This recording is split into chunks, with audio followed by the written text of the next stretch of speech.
Espero y deseo se encuentren muy bien. Anteriormente, en las clases pasadas, estuvimos conociendo lo que era el concepto de derecho mercantil, sus características, las fuentes. En la clase anterior tuvimos la oportunidad de hablar del comerciante, los tipos de comerciante, las formalidades que deben realizar para que efectivamente no vaya a existir ningún vicio o ningún error en el desarrollo de esas actividades comerciales. Porque si bien es cierto, de hecho, podemos realizar muchas actividades, valga la redundancia, también es cierto que si no llegamos a cumplir con las formalidades que se establecen en las leyes o en los códigos del ordenamiento jurídico determinado, pues se cae en vicios y en nulidades. Y es por eso que el día de hoy vamos a comenzar a conversar. Si tienen alguna duda, como siempre, la comparten. Estamos para eso. Hablar de las sociedades. Las sociedades constituyen el principal elemento fundamental para la organización comercial, tanto individual como colectiva, siempre y cuando se cumpla, como lo acabo de mencionar, con los requisitos establecidos en el ordenamiento jurídico. Uno de los aspectos más importantes respecto a la sociedad es que, bueno, existen un sinnúmero de sociedades, siempre y cuando no contravengan lo establecido en la ley, la moral y las buenas costumbres. Y gracias a ello, el comercio pues se ha ido expandiendo mucho más, porque nunca podemos llegar a comparar el ámbito estatal o el ámbito público con el ámbito privado. Aun y cuando el Estado puede realizar determinadas actividades con el ámbito privado, pues también es cierto que en el ámbito público se pueden realizar un sinnúmero de actividades que beneficien a toda la colectividad. Y el propósito que tienen los integrantes de esa sociedad efectivamente es el lucro. Nadie realmente se va a asociar para no obtener una ganancia. Pero eso también conlleva a que las personas tengan un riesgo y tengan que aportar un determinado capital. Entonces, paso a paso, a lo largo de la clase, vamos a observar estos detalles. El comerciante colectivo, como lo mencioné, todos tendemos a agruparnos o asociarnos. Cuando hay ideales comunes o proyectos comunes, pues se hace mucho más fácil, ¿no? Y se ejercen actividades de vital importancia. em, pero a diferencia de lo que es el comerciante individual, requiere de una serie de formalidades para constituirse o crearse ese ente asociativo.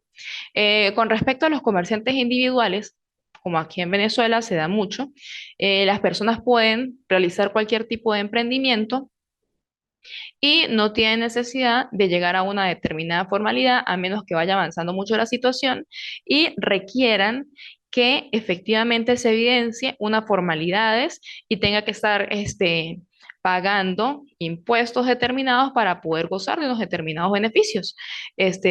Muchas personas pues desean que su local, su comercio, su actividad económica sea difundida, sea conocida, tenga una marca determinada, si la ha registrado, y eso conlleva pues justamente a que eso se formalice.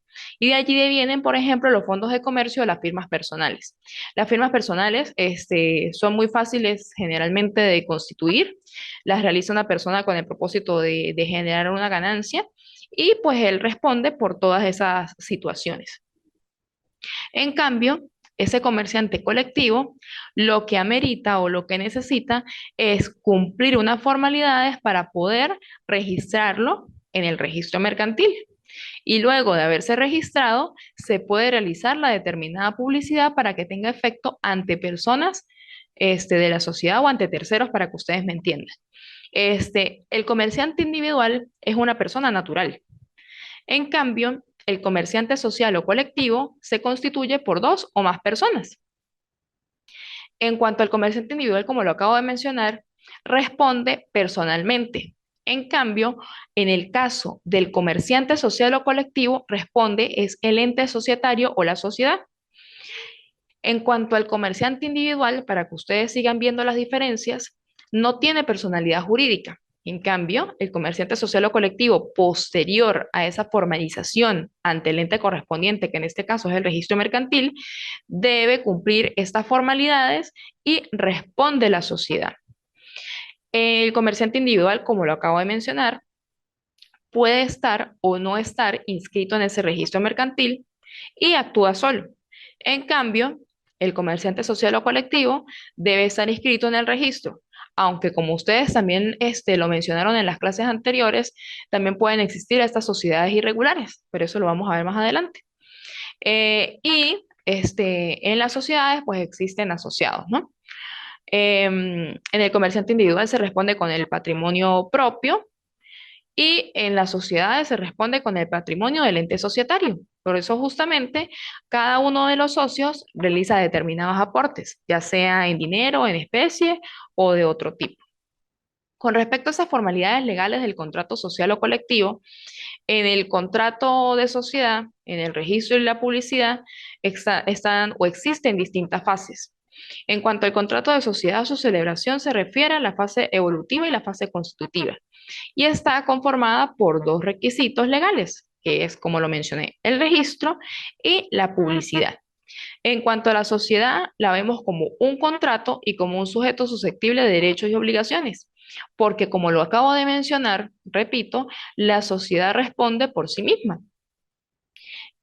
Por ejemplo, en Venezuela, ojo, en Venezuela no existen sociedades unipersonales y existen sí unos elementos esenciales por los cuales debe constituirse o puede constituirse una sociedad. Aquí repito, se constituye por dos o más personas, responde el ente societario, debe tener personalidad jurídica, cumplir con una serie de formalidades legales, cumplir desde el inicio con el contrato de sociedad y responde en su totalidad el patrimonio del ente societario, dependiendo también de su naturaleza, ¿no? Ojo, esto es algo muy genérico. La sociedad la vemos como un contrato y como un sujeto susceptible de derechos y obligaciones. La sociedad responde por sí misma, pero como todo es un contrato y requiere la existencia de dos o más personas.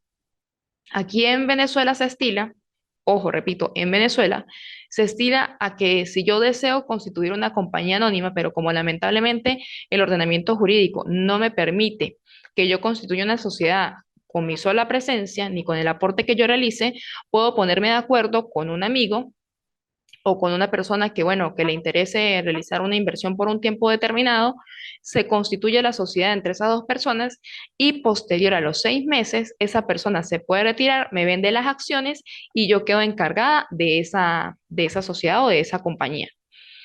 Y existen estos elementos esenciales, como lo mencioné, del contrato de forma general.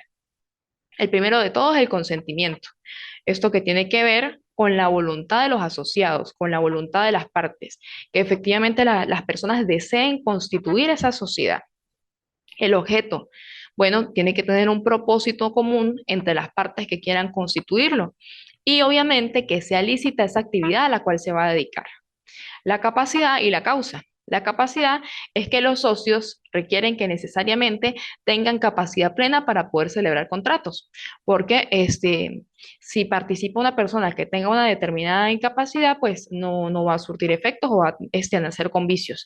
De por sí así no se puede realizar. Y si se llega a constituir en un caso extremo, eso va a terminar en tribunales porque la realidad no puede darse o prestarse para otras situaciones. Y la causa es que sea un fin económico común, porque como les mencioné, el interés es precisamente para un lucro, un beneficio y una ganancia. Nadie realmente se asocia porque sí, para que me entiendan, aunque suene muy coloquialmente. Y hay unos elementos especiales, además de esos esenciales que los acabo de mencionar, que tienen que ver con lo que es el consentimiento, el objeto, la capacidad y la causa, hay unos elementos especiales. El principal elemento para toda sociedad lo constituye el aporte, distribución de las ganancias, participación de las pérdidas, un fin económico común y la llamada unión societaria o, les voy a decir una frase, que es affectio societatis. Y el affecto societatis es esa voluntad de querernos asociar, de querernos unir en sociedad, que según la doctrina francesa se refiere a que nadie está obligado a estar en sociedad.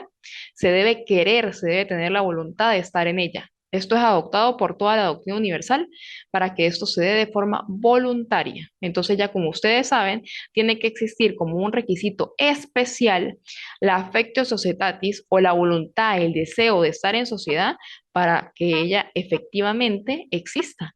De lo contrario, pues ya existe un vicio. Y hay un sinnúmero de jurisprudencias que hablan de esta affectio societatis. Cuando esta se pierde es que surgen enemistades, principalmente, como todos lo sabemos, por inconvenientes con el manejo del dinero. Y por eso es que, como lo vamos a ver más adelante con unas teorías, es muy delicada la responsabilidad que tienen los administradores dentro de las compañías. Una cosa es decirlo y otra cosa es realmente desarrollar esa actividad tan delicada. Siempre y cuando todo se lleve al día, se deje demostrado y con justificación suficiente cada una de las actividades que se realiza, muchísimo mejor. Pero, como ustedes saben, también existen muchas situaciones en donde las personas lamentablemente se toman atribuciones que no deben o comienzan a tergiversarse los fondos y no a ser claros con los socios, y es donde vienen los inconvenientes, y por ende estas situaciones culminan en manos de los tribunales, donde un juez, conociendo el derecho y las situaciones de hecho que han surgido en la sociedad, es que se procura solventar de la mejor manera. Pero esto también, repito, depende mucho de las pruebas que se tengan, porque lamentablemente si no, no sirve de nada el derecho, pues si no se prueba. Y también tengo que destacarles que sin el aporte no hay una sociedad, ya que determina su condición de socio. Tiene tres categorías o clases. Como les dije hace un momento, al inicio de la clase, están los aportes en dinero, los aportes en especie y los aportes en industria. Aquí pueden visualizar en la lámina que en dinero es el menos problemático. ¿Por qué? Porque si yo tengo una cantidad de dinero y la pongo a la orden de la sociedad, chévere. Ya sabemos que mi persona, Denise Trejo, llegó y aportó un monto determinado y se materializa a través de un comprobante o un recibo que emite por la sociedad bancaria, constatando esa cuantificación a la sociedad. Pero en especie podemos hablar de bienes, por eso es que justamente se llama en especie. Esos bienes, como ustedes lo saben, tienen un determinado valor económico, pero pueden ser muebles o inmuebles, corporales o incorporales.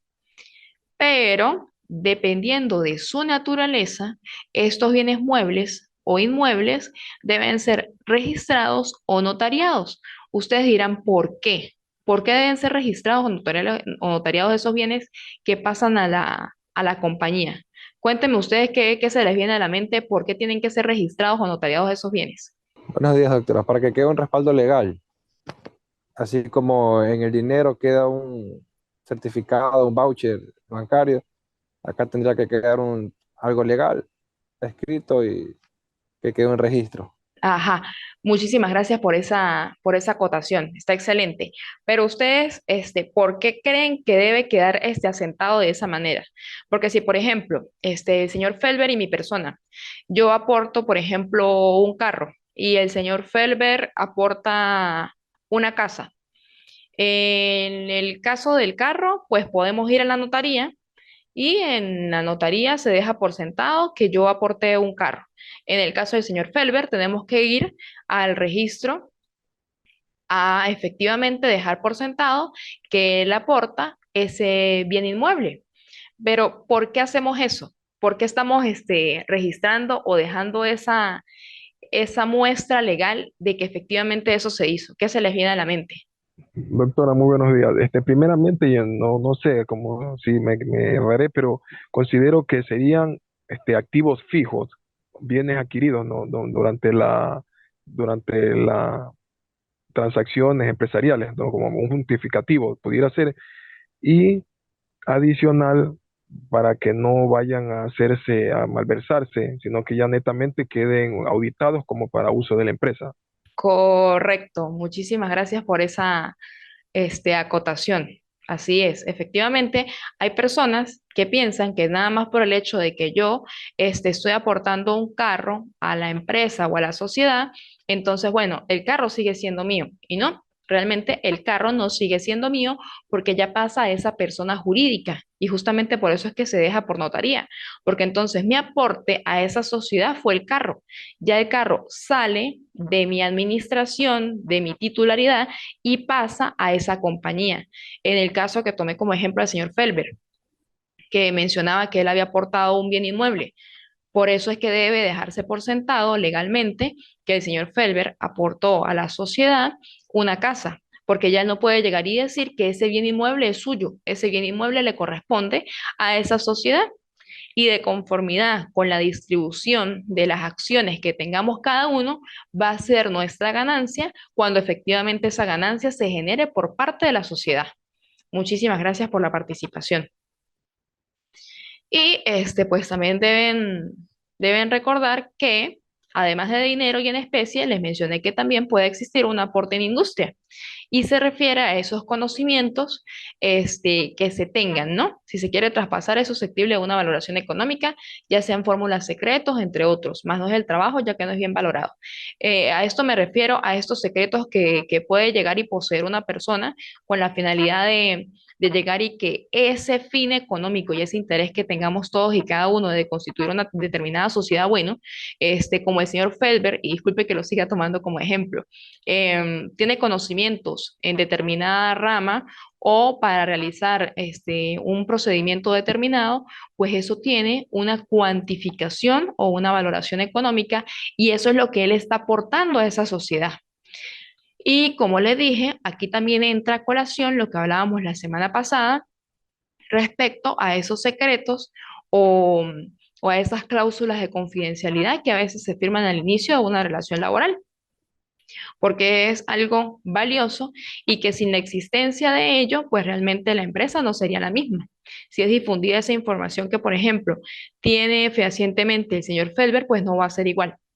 No sé si me comprenden en el tema de industria. ¿Sí queda claro? Sí, doctora, sí. ¿Puedo hacer uso de la palabra? Sí, claro que sí, con todo gusto. Ya, ahorita no sé si vale traerle aquí a colación, pero como recientemente estoy viendo una serie, o sea, la del Señor de los Cielos, ahorita en el capítulo 16, el capítulo, no, perdón, el capítulo, sí, bueno, más o menos algo como tienen que ver los narcos con la situación del lavado de activos, ¿no? Con el dinero mal habido por la comercialización de las sustancias catalogadas sujetas a fiscalización, la droga. Ujú. Entonces, en un episodio mencionaba algo, un empresario famoso bajo la fachada, ¿no? Pero que es dedicado al lavado y a lo que se reunió con unas chicas familiares del Señor de los Cielos, casualmente le tocó ese tema de entre las partes, cuatro interesados, firmar esos contratos de confiabilidad para que haya el secreto y no la divulgación de las inversiones. Así es, incluso pues justamente por firmar esas cláusulas de confidencialidad o esas actas en donde usted debe mantener el secreto de ese conocimiento, porque pues ya forma parte de esa sociedad, acarrea unas determinadas consecuencias y es sumamente delicado. Eso no se debe tomar a la ligera, solo que hay muchas personas por desconocimiento o porque creen que tienen el suficiente conocimiento para poder salir sin ningún tipo de responsabilidad de esas situaciones, pues cometen ese abuso, pero realmente es algo sumamente delicado. Les quiero acotar que en el tema o en el aporte en especie, también es importante resaltar lo que son las bolsas de valores o los títulos valores, o sea, todo lo que sea cuantificable económicamente y que aporte un valor a esa compañía puede ser el aporte que usted realice para constituir esa sociedad. Y si ustedes lo ven es algo muy bonito porque si podemos tener el capital en dinero, chévere. Pero también hay muchas cosas que poseemos en especie que tienen un gran valor y que muchas veces no le damos el valor como tal.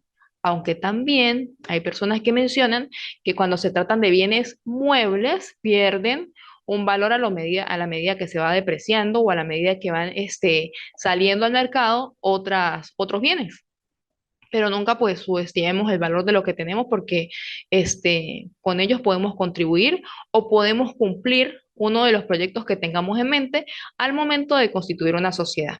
Todo es analizar bien las cosas, asesorarse bien, porque es muy importante asesorarse bien, cumplir con lo que se diga en el ordenamiento jurídico, no hacer nada que esté en contra de las leyes, la moral y las buenas costumbres, y cumplir con las formalidades.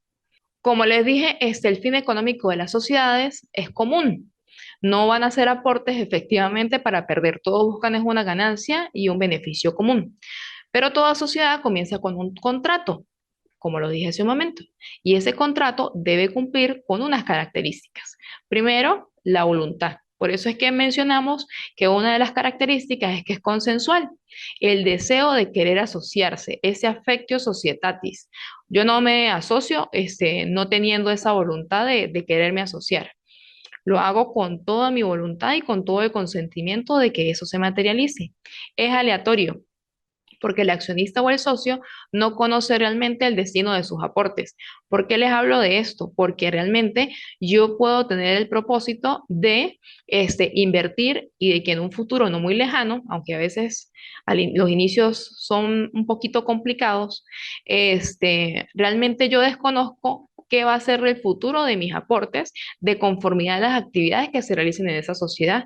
Yo aporto el carro, pero en dado caso, en cualquier situación, si queremos realizar otro tipo de inversión en esa sociedad ya legalmente constituida, podemos llegar a vender el carro y que ese dinero que nos aportó la venta del carro, que ya forma parte de la sociedad, sea invertido en algo en beneficio de esa sociedad para mayor ganancia de todos los accionistas.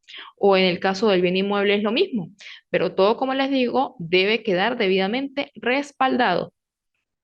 Es oneroso porque tiene que existir un aporte, debe existir un capital y, como lo mencioné, siempre hay un riesgo. Realmente nos aventuramos a probar, a ver cómo nos va a ir en ese camino que estamos tomando todos los socios en esa sociedad.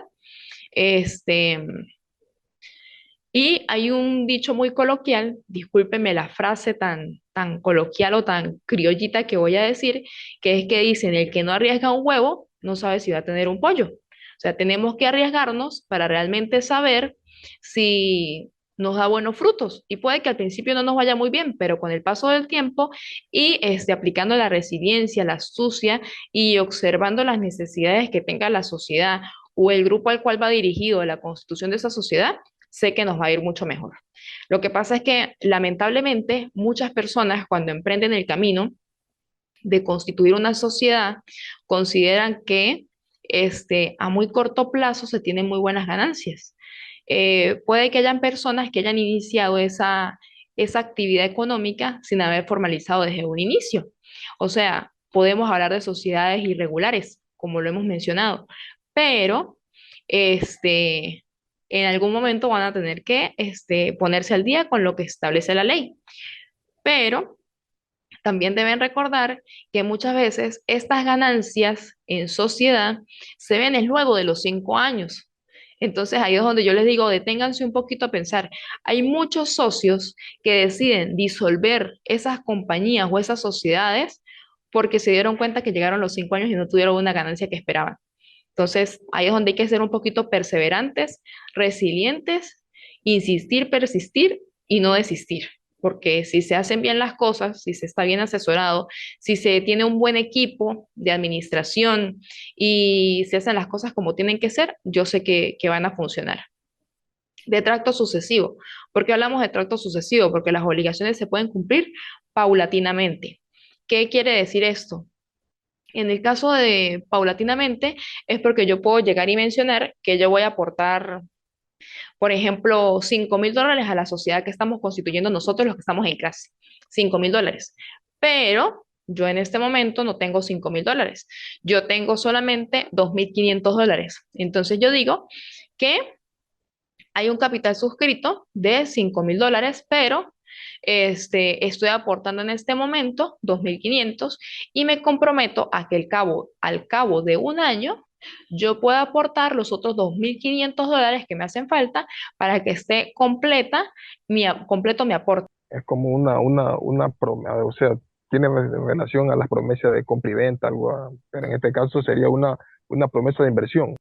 Correcto, sí, señor. O sea, yo voy a aportar $5.000, pero solamente ahorita doy 2.500. Al cabo de un año, yo debería haber aportado ya a esa sociedad y haber quedado por sentado en el registro que efectivamente yo aporté la totalidad de los $5.000. Muchas gracias. Y conmutativo, porque las obligaciones se conocen con antelación, aquellas que se van a realizar. La doctrina, por su parte, y tengo que decirlo con bastante relevancia, ha recopilado 4 teorías muy importantes para entender o comprender la personalidad jurídica de las sociedades mercantiles, porque no tienen voluntad propia, actúan de acuerdo a los socios. Los socios son los que realmente le dan vida a esa sociedad.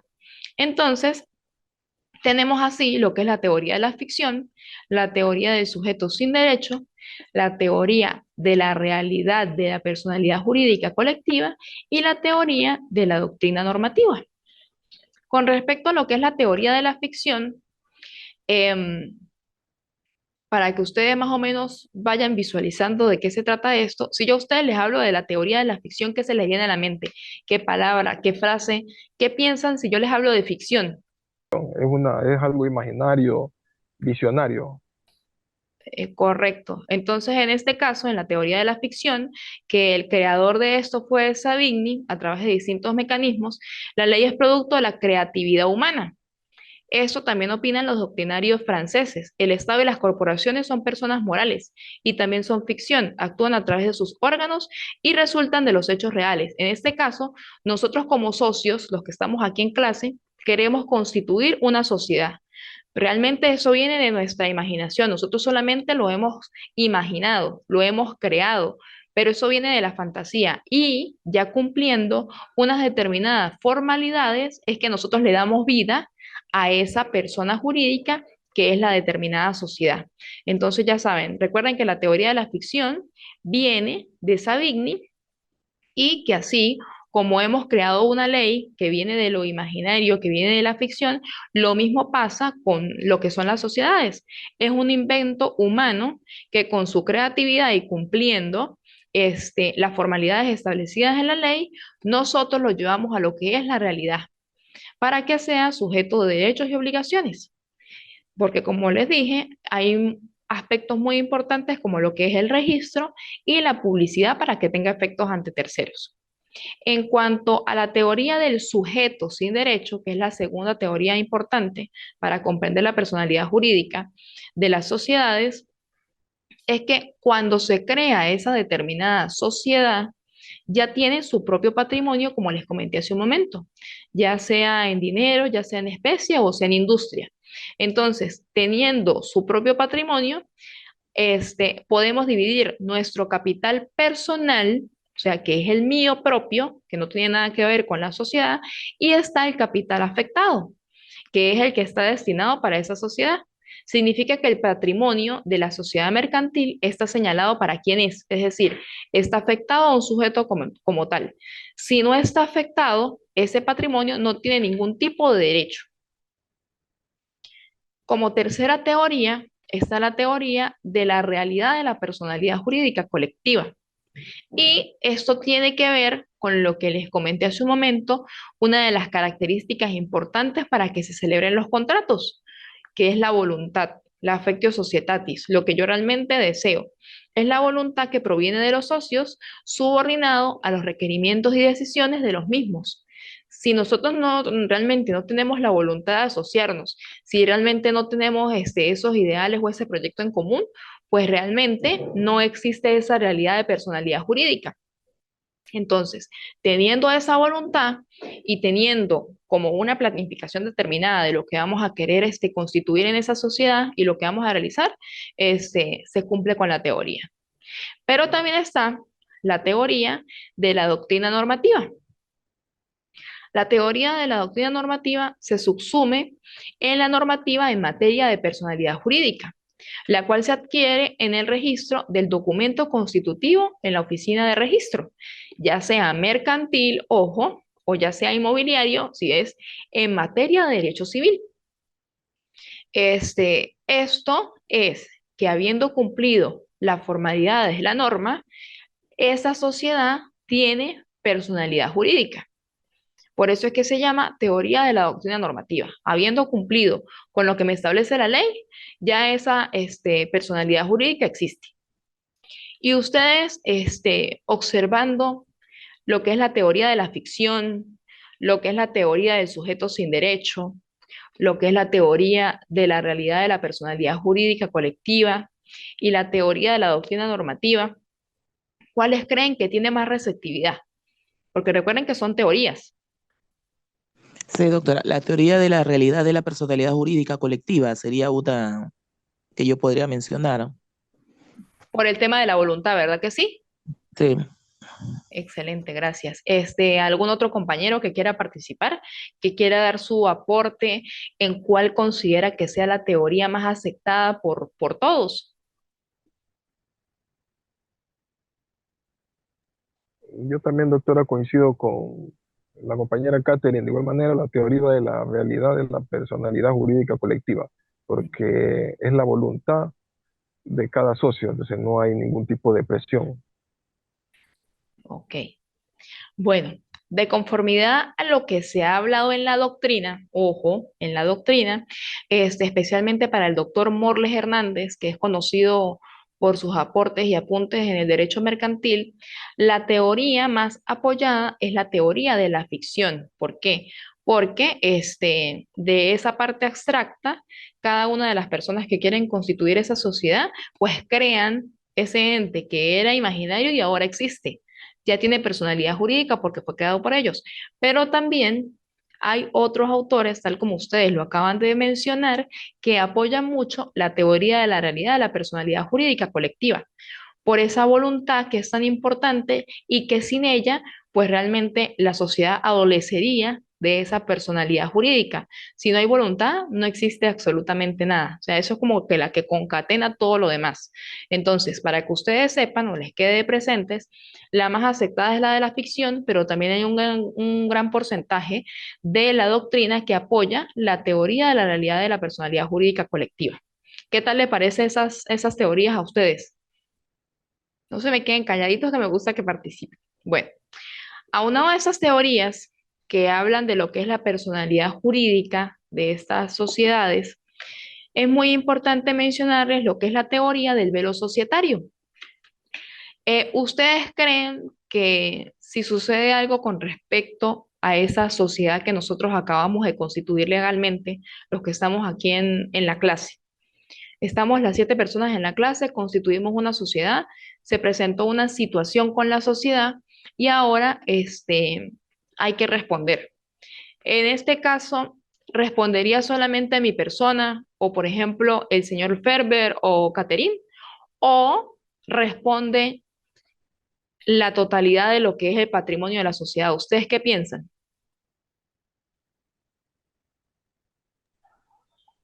Ya como sociedad estamos todos en la obligación, considero, de respondernos, siempre y cuando haciendo un consenso de las situaciones que hayan provocado la inconformidad de alguna de las partes. Y también considero, o sea, que tocaría hacer auditar el patrimonio de la empresa para ver desde a dónde, quién cometió la falencia y quién fue por qué lado se generó algún tipo de pérdida y por ende provocó la inconformidad de las partes.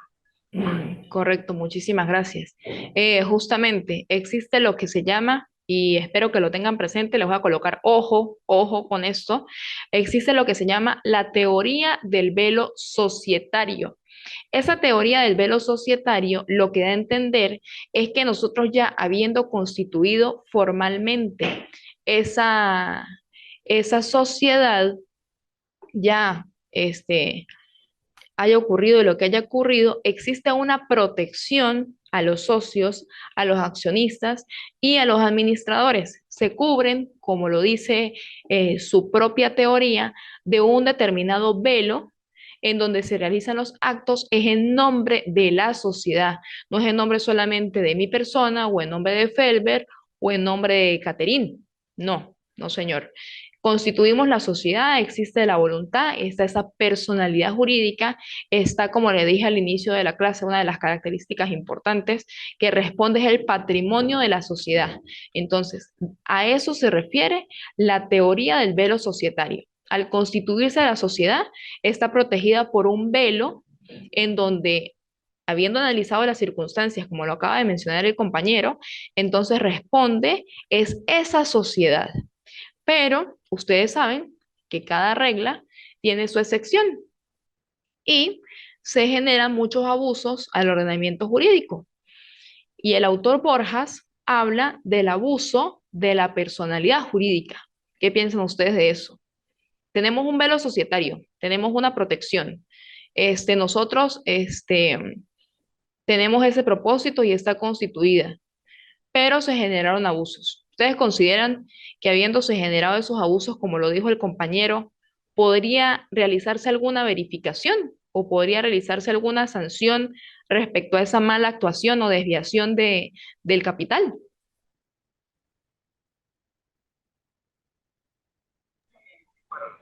Yo me mantengo, doctor, en que sí, que tocaría auditar y para ver de dónde partió la mala administración o qué se está suscitando para que haya habido la inconformidad. Correcto.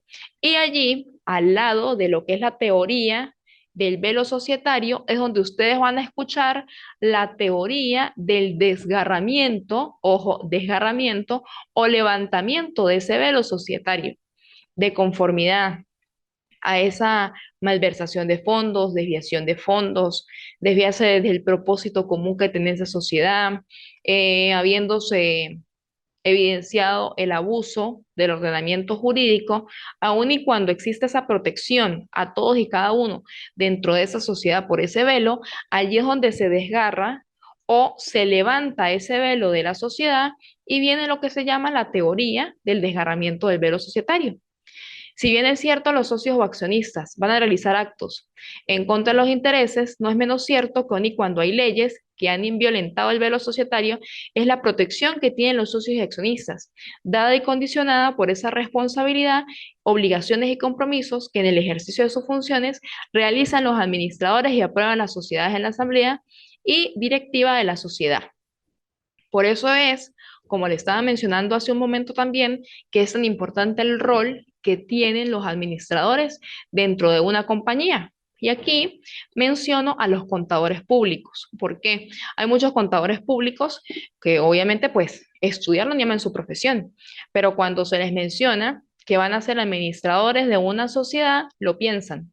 ¿Y por qué lo piensan? Porque aun y cuando uno debe llevarse por unas reglas de conducta, de ética y de muchas situaciones, sucede en la práctica, sucede mucho en la realidad, que por más que se quiera cumplir con algo establecido en la ley, también en ocasiones esa junta directiva de la sociedad o esas decisiones que se hayan tomado en una asamblea determinada pueden afectar la responsabilidad de esa persona. Entonces, hay personas a las que usted le ofrece la administración de una sociedad y de una vez dicen que no.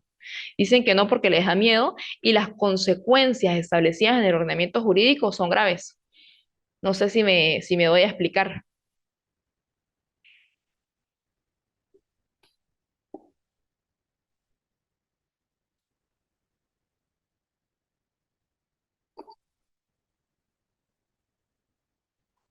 Entonces ya saben, cuando se nombra un administrador de una compañía, esa persona la va a pensar varias veces.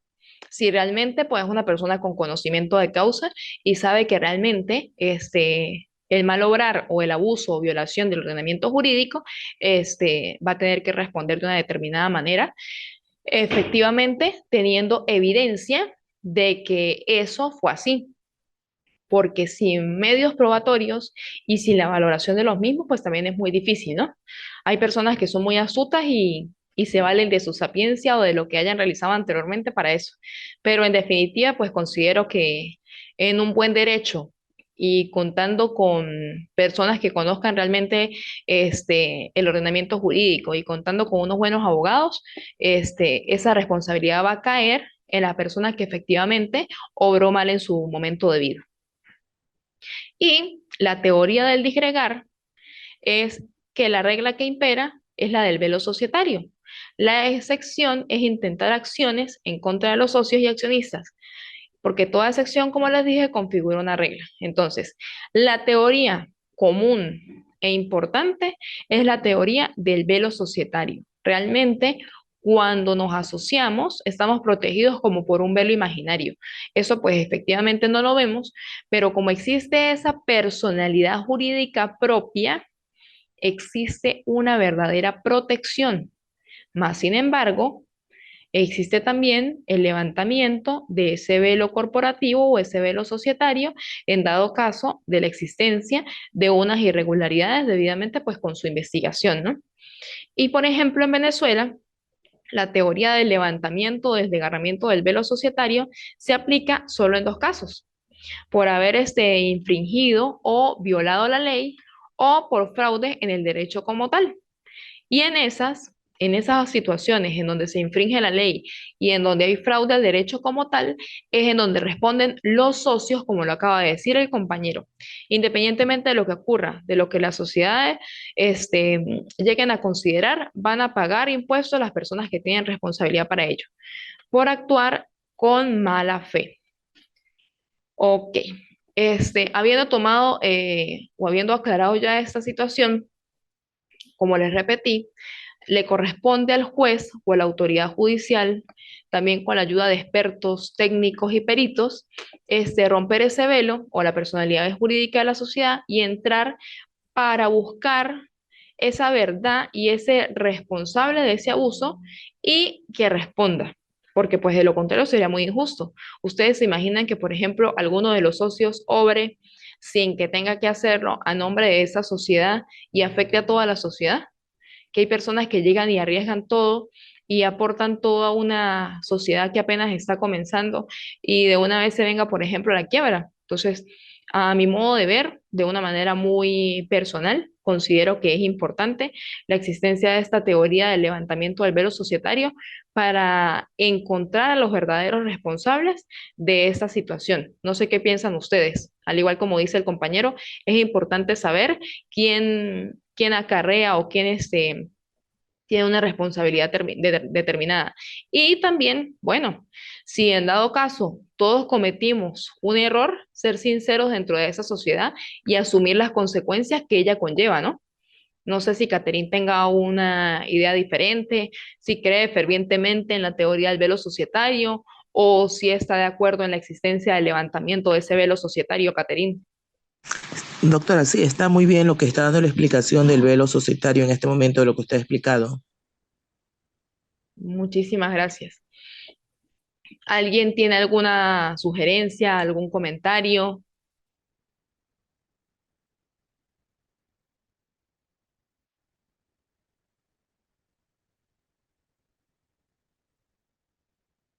Bueno, no viendo comentarios con respecto a esto, me alegra que esté quedando claro el tema de las sociedades porque es un tema muy importante. Ahora les hago una pregunta. ¿Quiénes representan las sociedades mercantiles? De conformidad a lo que hemos visto, ¿ustedes qué creen que quién representa esa sociedad mercantil? ¿O cómo se da esa representación?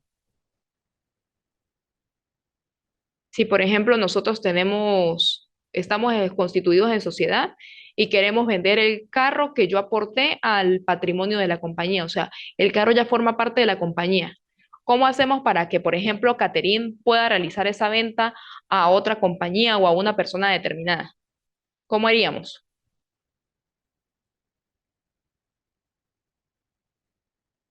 Si estamos hablando de un vehículo que indique la sociedad mercantil, si ha habido dinero de todos los socios, directamente necesito la autorización y la firma de ellos para poder ser vendido. Si hubiera sido personal, no necesitaría a nadie para hacer la respectiva venta, pero al momento que yo ya me asocié en forma mercantil y todos aportaron, la venta tiene que ser realizada con firma y a la vez repartido el dinero que me den por el vehículo.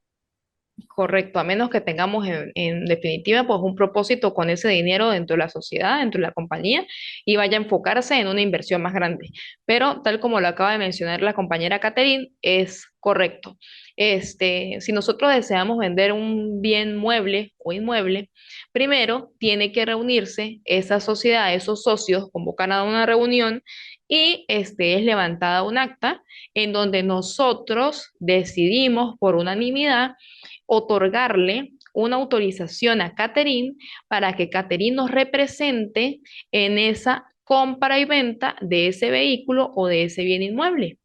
Y por eso es que Catherine, con ese poder y esa autorización, va a poder realizar esa venta.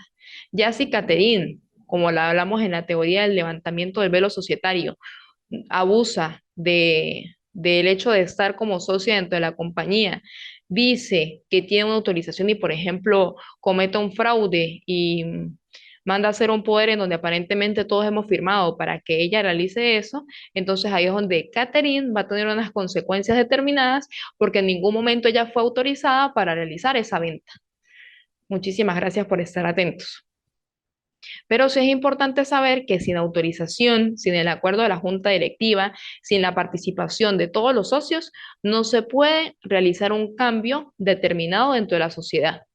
Solo lo que tenga establecido el administrador de conformidad a los movimientos normales de esa sociedad y si, por ejemplo, se va a hacer una determinada inversión y todos estamos de acuerdo, allí no pasa absolutamente nada. Pero ya cuando llegamos a tomar decisiones determinadas en donde, por ejemplo, queremos que uno solo de ellos realicen esa operación, porque es mucho más fácil que estemos todos presentes, pues debemos otorgarle los permisos, las autorizaciones, el poder que ella requiere para que eso se celebre. Entonces, es algo que se puede tomar muy a la ligera, pero es esencial y es sumamente delicado. Y ustedes saben que en la práctica, pues eso ha sucedido, ¿no? Eso se ve. Y como les dije también en la primera clase y en la segunda clase, y también es parte de lo que fueron las actividades que se encomendaron para ustedes, están los tipos de sociedades. Y hay tipos de sociedades que son regulares y tipos de sociedades que son irregulares. Las regulares, como ustedes lo mencionaron muy bien, cumplen con todas las formalidades, tanto en la etapa evolutiva como constitutiva. O sea, son unas sociedades que efectivamente existen y han cumplido con todo lo establecido en la ley para que ellas existan. Pero también existen sociedades irregulares, en donde no cumplen con todas las formalidades que se establecen en el ordenamiento jurídico. Entonces, están las que cumplen con ese contrato de sociedad, con el registro y la publicidad para que tenga efectos ante terceros, en donde habiendo registrado, habiendo celebrado ese contrato de sociedad, obviamente, y habiéndose generado esa publicidad, ya esa sociedad posee personalidad jurídica propia. Y al poseer personalidad jurídica propia, como lo acabamos de ver, es que es un sujeto de derechos y obligaciones como si fuera una persona con total capacidad. Pero también existen estas sociedades irregulares en donde muchas veces se constituyen pero no cumplen con todos los requerimientos establecidos en la ley. Y es donde comienzan los inconvenientes, porque las sociedades irregulares se les domina así por parte de la doctrina, es cuando no cumple con ello y puede ser al inicio o puede ser sobrevenida. Por ejemplo, yo aporto un determinado capital en especie, pero yo en ese momento no acudí ni al registro ni a la notaría para poder traspasarlo a la sociedad. O sea, realmente dije que aporté mi carro o el señor Felber aportó el inmueble, pero nunca fuimos a formalizarlo en el registro. Entonces, no habiendo hecho eso, realmente es una sociedad irregular, porque ese capital efectivamente no le corresponde a la sociedad, sigue estando dentro de mi patrimonio propio y desencadenan en inconvenientes. Otro de las situaciones que se pueden dar al inicio con respecto a lo que son las sociedades irregulares es cuando falta una parte del capital en la sociedad. Hace un momento colocaba el ejemplo en que yo aparentemente iba a aportar $5,000, pero en mi caso aporté solamente 2.500 y me faltó aportar los otros 2.500. Ya allí comienza a ser una sociedad irregular y es sobrevenida cuando, por ejemplo, esa sociedad no realiza la respectiva publicación o publicidad, porque pues entonces no tiene efectos ante terceros. Y ese mismo hecho de ser una sociedad irregular no se encuentra a derecho y está al margen de la ley. Se considera la sociedad legalmente no constituida y eso afecta justamente la personalidad jurídica. Por eso hay que analizarlo de una manera detallada y se habla en este caso, en estas sociedades irregulares, de lo que son las sociedades de hecho. Hay varias tendencias, como ustedes se dan cuenta, pues el derecho mercantil, una de sus fuentes es la costumbre. La costumbre la analizamos en la clase anterior. Entonces también lo que es la doctrina, las personas académicas que se han encargado de estudiar lo que es el derecho mercantil, han proferido o han mencionado que existen diversas teorías o tendencias en donde, por ejemplo, el autor Morles Hernández dice que cuando se habla de sociedades irregulares hay una personalidad jurídica imperfecta. ¿Por qué imperfecta? Porque es una sociedad que no tiene pues todo lo que exige la ley y al no cumplir completamente con lo que exige la ley, pues esa personalidad jurídica no es perfecta. Se consideran sujetos pasivos del derecho ya que no tienen cualidades, no tienen una capacidad procesal y no son sujetos activos, son sujetos pasivos. Por otra parte, además de lo que es la personalidad jurídica imperfecta de Morles Hernández, también encontramos al autor Barbosa, que considera que las sociedades irregulares tienen que cumplir al menos con el contrato de sociedad. De lo contrario, se consideran sociedades de hecho. Entonces, para este autor, habiendo cumplido con el contrato de sociedad, ya se habla de una sociedad irregular, o sea, sí existe, pero le faltan unas partes de ese procedimiento para que efectivamente sea una sociedad como tal. Ya si ese contrato que constituimos nosotros como partes, en donde se establece nuestra voluntad, el objetivo, el capital, este, y ha sido realmente llevado a cabo en un contrato, sí es una sociedad irregular. Si no, sería una sociedad de hecho. Pero ¿cuáles serían entonces esos efectos de tener una sociedad irregular? ¿Qué creen ustedes? ¿Ustedes creen que si existe una sociedad irregular, responde la sociedad igual que como lo mencionábamos hace un momento? ¿O responderíamos nosotros como socios de esa sociedad?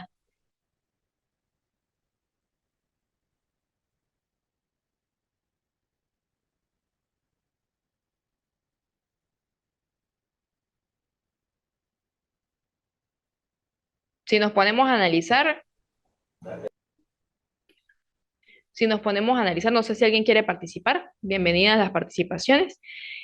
Si vemos que existe la teoría del velo societario y que estamos protegidos porque existe una personalidad jurídica propia y por eso responde la sociedad, en el caso de que exista una sociedad irregular en donde esa personalidad jurídica es imperfecta o esté incompleta, considero yo que allí como socios deberíamos responder. ¿O qué piensan ustedes?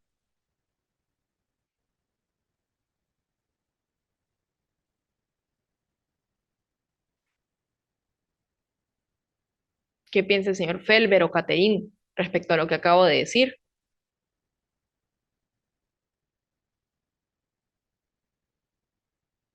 ¿Me escuchan?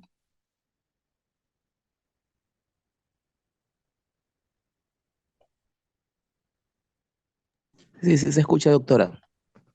Ok, ¿qué opinas, Caterín? Disculpa, respecto a lo que es la responsabilidad en una sociedad irregular.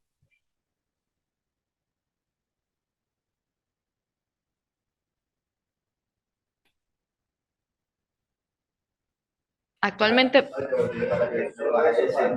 Al no contar con todos los documentos en regla, sería, ¿no? Como es una sociedad irregular, como está indicando, o sea, sería un poco, habría un poco de desconfianza en esa sociedad. sí, señor, así es. Y justamente por esa situación irregular y por no estar completa esa personalidad jurídica de la sociedad, es que se desencadena en que los socios debemos responder por esa situación, porque realmente esa personalidad jurídica propia de la sociedad no existe a causa de nosotros mismos. Somos responsables de que efectivamente ella no esté completa. Y al no estar completa, como socios, tenemos que responder. Muchos consideran que se puede responder solidariamente ante ese ente o persona al cual se faltó. Hay otros que consideran que nadie puede estar condenado a responder solidariamente ante la obligación de una sociedad. Yo considero allí que eso depende mucho del caso y de las circunstancias que hayan sucedido, ¿no? Porque si es mi responsabilidad el hecho de que yo no aporté esos $2.500 que me faltaban y a causa de eso fue que condujo a una situación irregular que puso en peligro la existencia de esa sociedad, así sea irregular, pues yo soy la que debería responder, ¿no? No puedo afincarme, y perdóneme que use esa palabra tan coloquial, en los demás socios que se han cumplido, esperando porque yo responda completamente de algo que me comprometí y no cumplí en el año que dije, y les voy a otorgar esa responsabilidad a ustedes. Sabemos que estamos en sociedad, pero realmente esa personalidad jurídica no está completa por un hecho aislado, por algo que yo incumplí. Entonces, allí sería bueno analizarlo con cabeza fría y que se estudien todas las vertientes del caso en específico, porque aun y cuando, como lo mencioné también en las fuentes del derecho, existe la analogía, recuerden que cada caso es muy específico. Entonces, de conformidad a cada caso específico, es que se le otorgaría esa responsabilidad. Pero ojo, también es importante acotar que en materia tributaria no existe el desconocimiento de la personalidad jurídica. Y ustedes dirán, ¿por qué? ¿Por qué en materia tributaria no existe el desconocimiento de esa personalidad jurídica, de esa sociedad irregular? ¿Por qué piensan ustedes?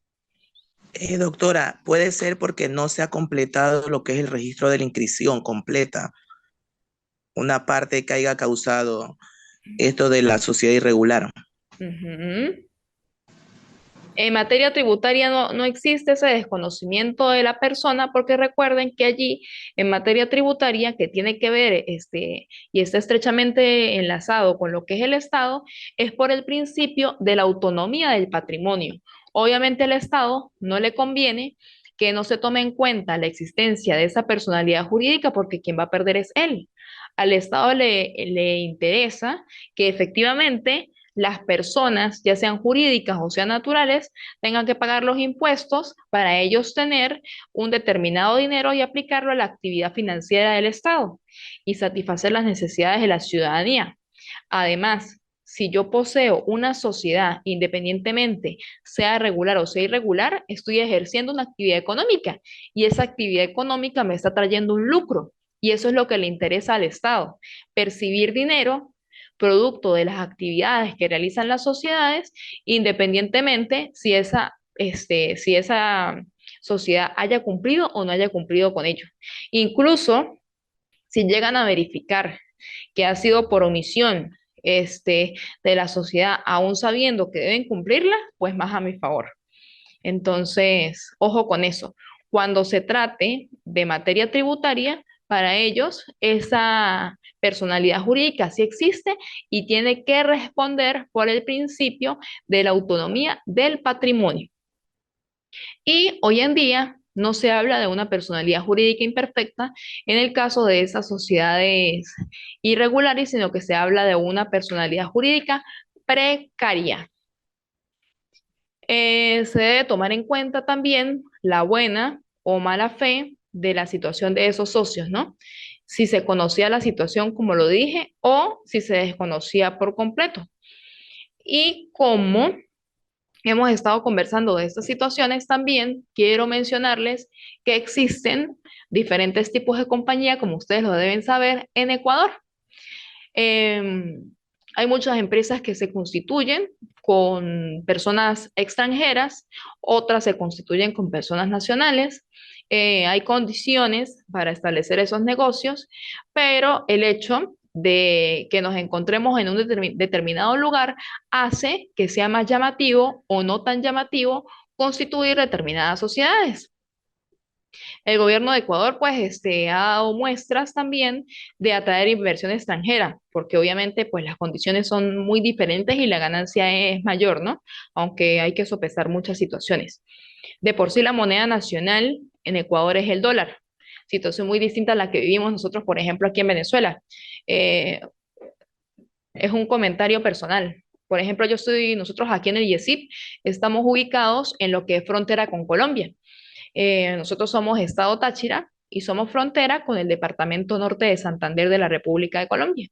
Y ese mismo hecho ha generado que con el poco valor que tiene la moneda nacional, que es el bolívar, tal y como lo establece la Constitución, nuestra moneda nacional es el bolívar, pero con su poco valor y la inflación tan alta, ha desencadenado que nosotros aquí manejemos más lo que es el peso que lo que es el bolívar. Ustedes me preguntan cómo son los billetes de la moneda nacional y yo los desconozco. Aquí no manejamos realmente el bolívar, manejamos más lo que es el peso colombiano y manejamos los dólares. Lo que pasa es que lamentablemente el Banco Central de Venezuela ha establecido una política de control cambiario en donde el dólar está regulado, no es un mercado abierto. Y, por ejemplo, para usted poder tener un dólar en el día de hoy, si mal no estoy, debe contar con 24 bolívares.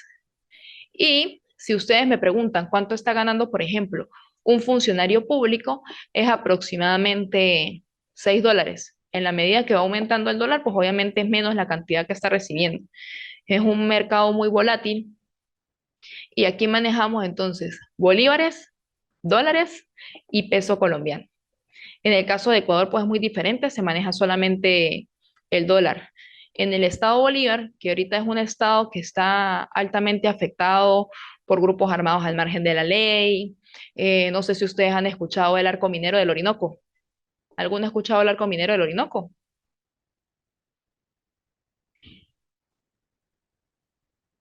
No, no, no has escuchado. Bueno, en el año 2017 se creó un decreto ley por parte del Poder Ejecutivo en donde se le permitía a las Fuerzas Armadas regular un determinado territorio del arco minero en donde se iba a explotar la minería que se consiguiera allí y eso ha desencadenado una serie de situaciones en donde hay explotación laboral, en donde existe abuso sexual, en donde están siendo contaminadas las aguas. Es una localidad en donde existen muchos pueblos originarios. Entonces allí, justamente por la existencia tan rica de minas y de diamantes, allá también se consigue mucho oro.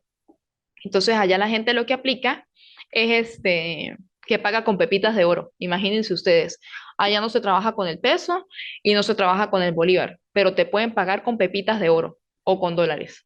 Y aparte de eso, pues la existencia de los grupos armados al margen de la ley que han salido de Colombia y han ingresado al Estado Bolívar ha generado un sinnúmero de situaciones pues muy delicadas. Qué bueno es que a pesar de las circunstancias que tenga el país, se cuente con una moneda sólida y única, como por ejemplo el caso de Ecuador, ¿no? Además de ello, Ecuador pues posee recursos naturales envidiables, es un clima favorable y las leyes de Ecuador establecen generalmente diversos tipos de empresas que se pueden establecer en cada país y todo depende del enfoque que le vayan dando los socios que la constituyen, ¿no? Eh, Corríjame ustedes si estoy diciendo lo contrario, pero en la mayoría lo que se usa en Ecuador son las sociedades anónimas y las compañías de responsabilidad limitada. ¿Estoy bien o estoy errada? ¿Han escuchado ustedes las sociedades anónimas y las sociedades de responsabilidad limitada en Ecuador? SRL.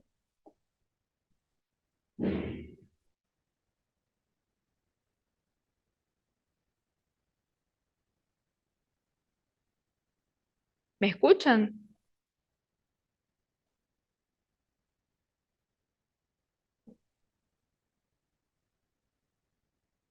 ¿Me escuchan? Catherine, Felber. No sé si han escuchado las sociedades anónimas o las sociedades de responsabilidad limitada en Ecuador.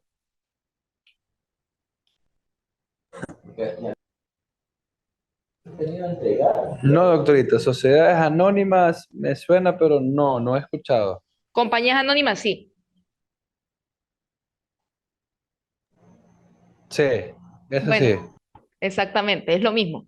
Entonces, en su mayoría, tal como sucede aquí también, se conoce mucho lo que son las compañías anónimas. Esa es como el común de las sociedades en general. Y la diferencia entre una y la otra, por ejemplo, en las sociedades de responsabilidad limitada, en diminutivo SRL, y las sociedades anónimas, la diferencia es que se encuentran basadas en la libertad para transferir y negociar las acciones o participaciones. En el caso de las sociedades anónimas, se necesita la aprobación unánime del resto de los socios, como lo mencionó Caterina hace un momento. Pero en las sociedades de responsabilidad limitada, que ya es muy poquito lo que se ven, aquí también se ve muy poco, es la transferencia de acciones, no está sujeta a ninguna aprobación porque, como lo acabo de mencionar, es muy limitado, como su nombre lo dice. En las compañías de responsabilidad limitada, los tipos de compañías en Ecuador de responsabilidad limitada tienen como finalidad realizar cualquier tipo de acto civil, de comercio o mercantil, con excepción de operaciones de bancos, seguros y capitalización de ahorros. En cuanto a los socios, estas compañías deben tener un mínimo de 2 socios y un máximo de 15. En cuanto al capital, cualquier detalle, pues ustedes me pueden corregir. El capital mínimo para constituirla es de aproximadamente $400 y está dividido en participaciones que deben pagarse al menos en un 50%, al menos en su constitución. Generalmente eso es lo que se estila y por eso les colocaba hace un momento el ejemplo de los $5.000, 2.500 al inicio y al cabo de un año o al tiempo que se establezca en el documento constitutivo se pagan los otros 2.500. En cuanto a los participantes, las participaciones deberán ser iguales, acumulativas e indivisibles y pueden ser transferidas solamente con la aceptación unánime del resto de los socios. En cuanto a la administración, la Junta General de esos socios, legalmente constituida, es el órgano supremo de la compañía. Recuerden que la Junta General de Socios es la que toma las decisiones y deben tener un gerente general y generalmente un presidente quien ostenta a esa representación legal, judicial y extrajudicial. Y esto es un punto también bastante importante porque hay personas que creen que porque poseen un poder en una sociedad determinada o en una compañía determinada, pueden realizar cualquier tipo de actividad. Y aquí es donde yo les digo que es muy importante saber leer y ver todo el contexto en general, porque muchas veces tenemos capacidad de obrar de conformidad a un poder, pero en determinadas circunstancias, no en todas. Yo puedo tener una autorización o un poder de manera extrajudicial y otra muy diferente es que yo pueda llegar y representar a la sociedad de manera judicial. Esto quiere decir, cuando exista un asunto en tribunales, realmente yo soy apoderada de todos mis compañeros socios o no tengo ese poder. Entonces, tengan sumo cuidado cuando se hable de poderes, porque de conformidad a lo que está establecido en el contenido del mismo, es que yo puedo llegar a orar como representante. Ojo con eso.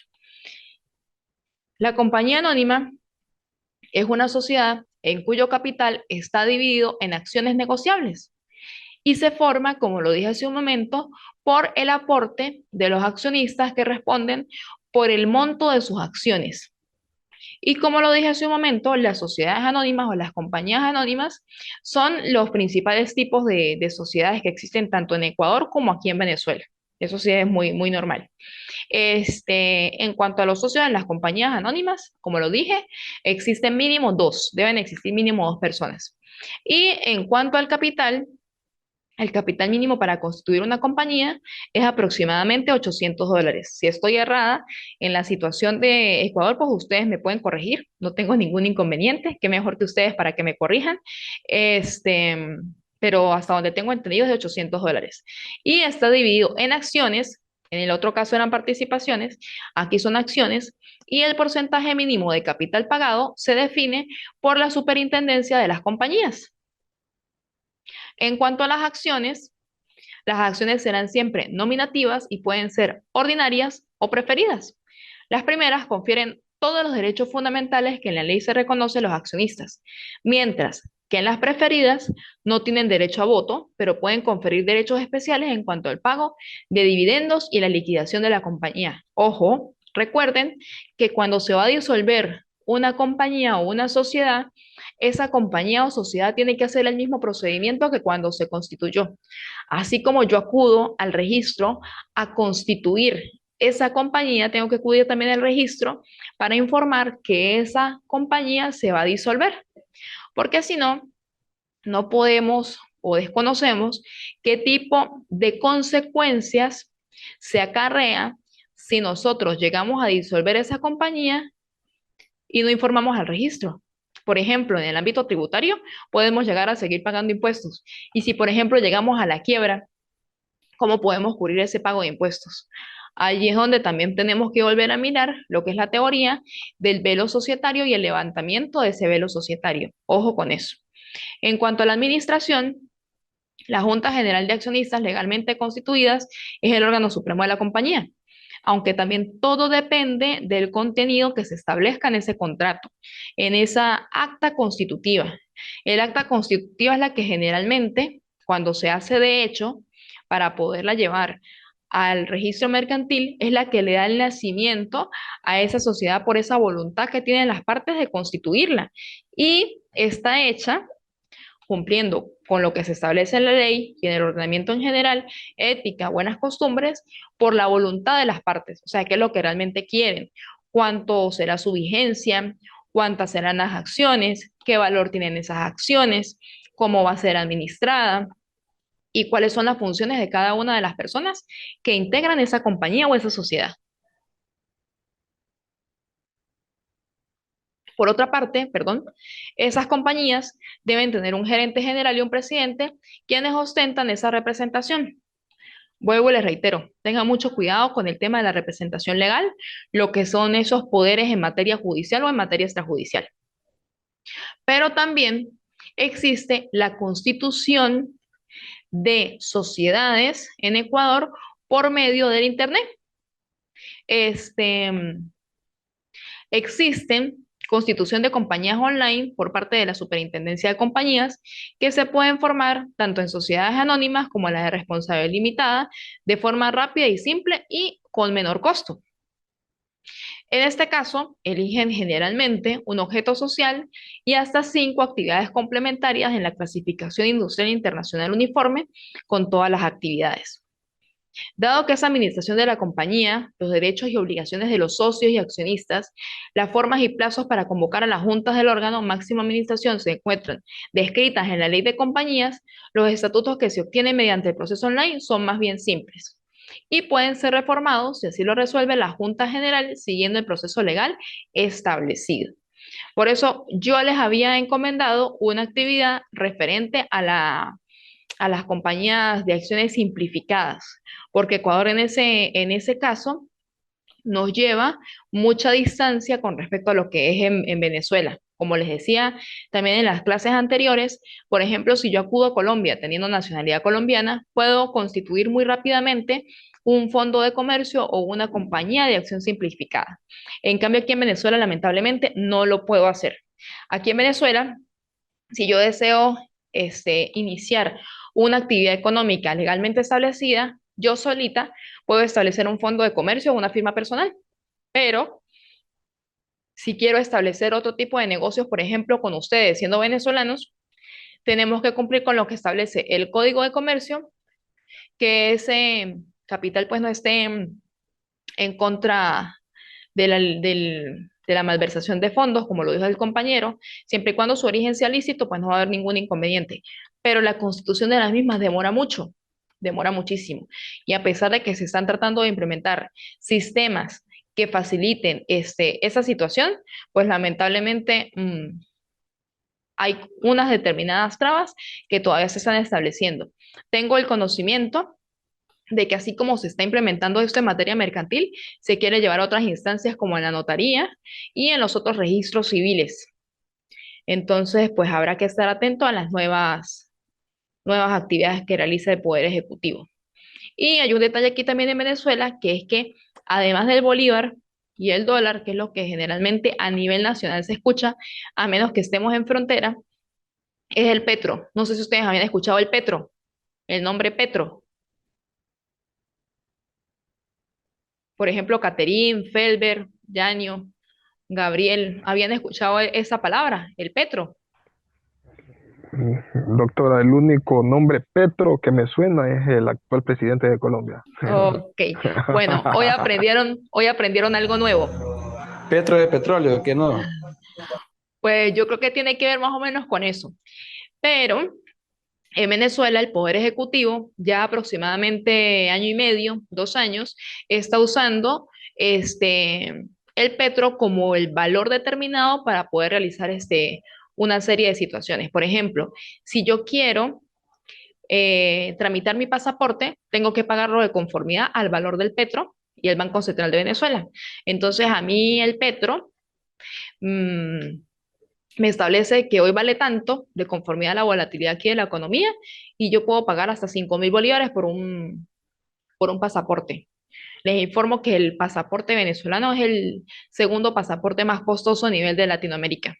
El primero de ellos es el de Cuba, pero el de Venezuela es el segundo más costoso porque vale aproximadamente $215. Entonces, eso está anclado al petro y hay muchas operaciones que se realizan a nivel del Estado y muchos pagos de servicios que están anclados al valor del petro. Y es bastante, bastante alto su precio. Déjenme buscar aquí si logro conseguir en cuánto está el valor del petro actualmente para que ustedes se den cuenta lo costoso que es manejarse por esa tasa. Doctora, alguna consulta, ahorita que ya mencionó el Petro, ya, que no tendrá algo que ver con la actualidad de las divisas como el Bitcoin, sí, va relacionado con eso, Sí, señor, efectivamente así es. Tiene una que nueva ver, moneda de curso. sí, señor, eso es lo que él quiere implementar, pero o sea, yo no estaría en contra de que eso se aplicara en su totalidad si se le diera un valor consciente a la moneda y si efectivamente las personas que elaboramos eh, obtuvieran unas ganancias acordes a ello, pero lamentablemente no. El detalle está en que el valor del petro es muy alto y las personas no pueden verse sometidas a esto. Por ejemplo, el viernes 10 de febrero, ayer, valor del petro para la compra, 1.448,28. Valor del petro para la venta, 1.451,91. Entonces saquen la cuenta. Por un petro, yo debo poseer 1.448,28 bolívares. ¿Qué les parece? Es una volatilidad que solamente beneficia al gobierno. Correcto, correctamente. Y además, como les mencioné, nosotros para poder adquirir $1 necesitamos aproximadamente 24 bolívares y todos los días el Banco Central de Venezuela nos está cambiando esa tasa. Entonces es algo muy difícil porque si usted le pregunta a un funcionario público aquí en Venezuela, cuánto gana quincenalmente y la persona le va a responder que gana 189 bolívares quincenales.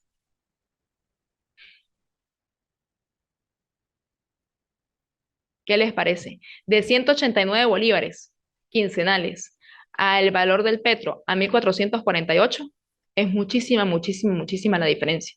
Entonces, dista mucho de lo que es la realidad y de lo que se espera aquí como ciudadanos.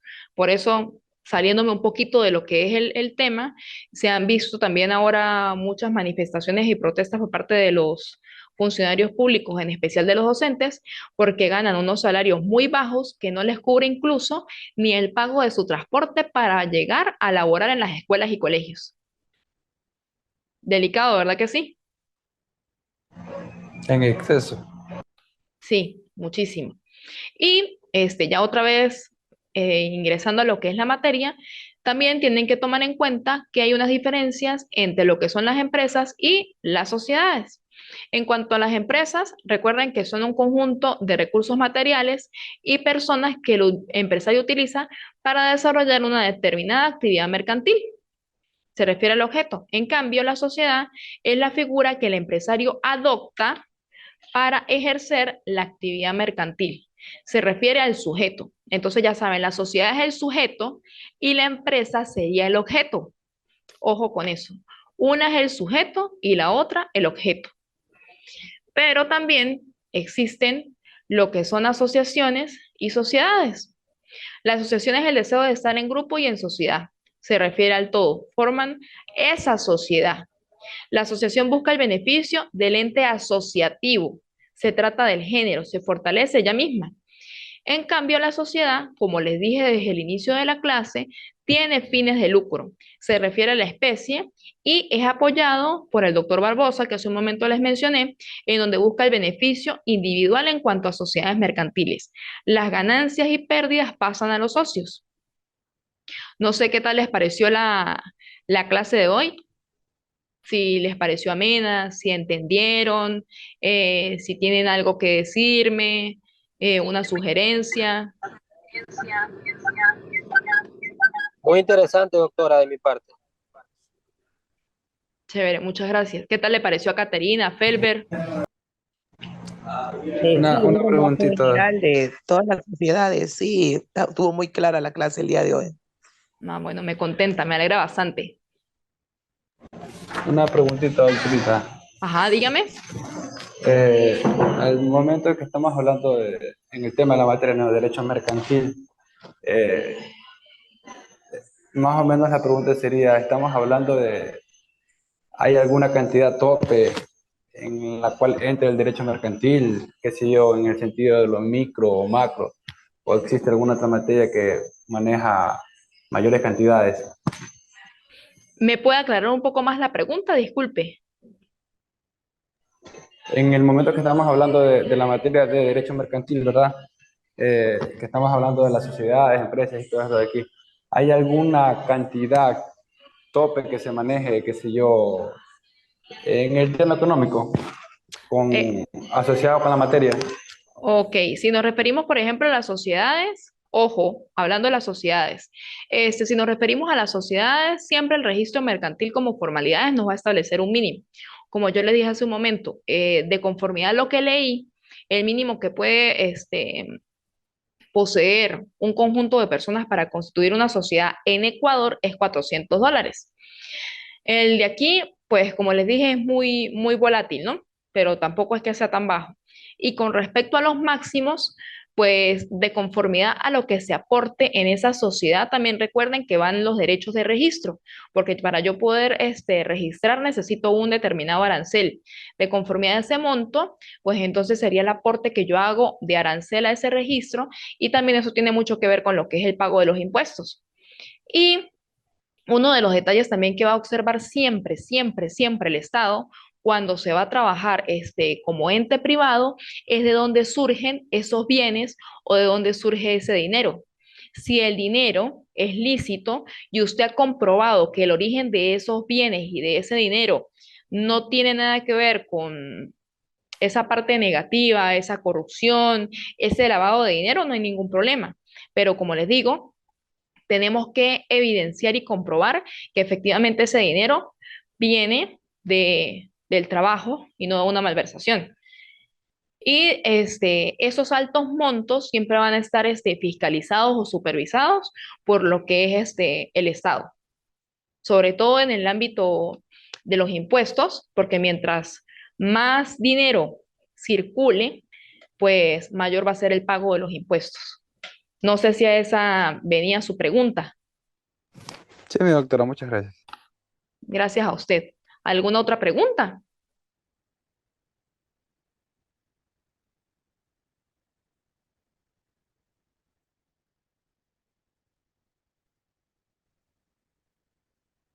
¿Tiene otra preguntita?